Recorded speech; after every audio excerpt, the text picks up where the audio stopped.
மக்கள் பணத்திலிருந்து ஒரு பைசா கூட தொடமாட்டோம், தொடவும் விடமாட்டோம், தொட்டா விடமாட்டோம், இதுக்கு முன்னாடி தொட்டவங்களையும் விடமாட்டோம்.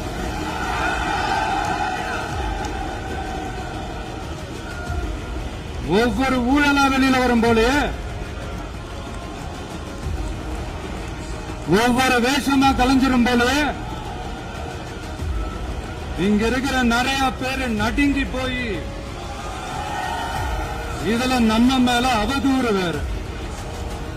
இப்ப புதுசா ஒரு வெப்பன் ஒண்ணு கொண்டு வந்திருக்காங்க. அது என்ன தெரியுமா? அவங்க தயவால தான் நம்ம ஆட்சி நடக்குதான். மக்கள் தயவால இந்த ஆட்சி நடந்துகிட்டு இருக்கு.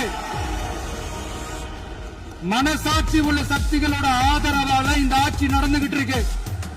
நாங்க தான் அனுப்பி வச்சோம், நாங்க தான் அனுப்பி வச்சோம் அப்படின்றாங்களே. அனுப்பி வச்சவங்களுக்கு மினிஸ்ட்ரியில இடம் கொடுத்தா ஏன் கதறீங்க? ஏன் இவ்வளவு கோவம்? ஏன் இவ்வளவு கதறல்? இதுல இன்னொரு முக்கியமான விஷயம், மார்க்சிஸ்ட் கம்யூனிஸ்ட் கட்சி நமக்கு ஆதரவு கொடுத்தது சுயேட்சையா எடுத்த முடிவுன்னு சொல்றாங்க.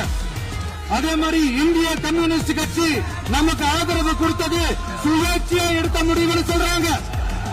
இதுல எங்க இருந்து நாங்க தான் அனுப்பி வச்சோம், நாங்க தான் அனுப்பி வச்சோம்னா புரியலையே. மக்களுக்கு நல்லா புரியும், எல்லாத்தையும் தெளிவா பார்த்துக்கிட்டு இருக்கிறாங்க.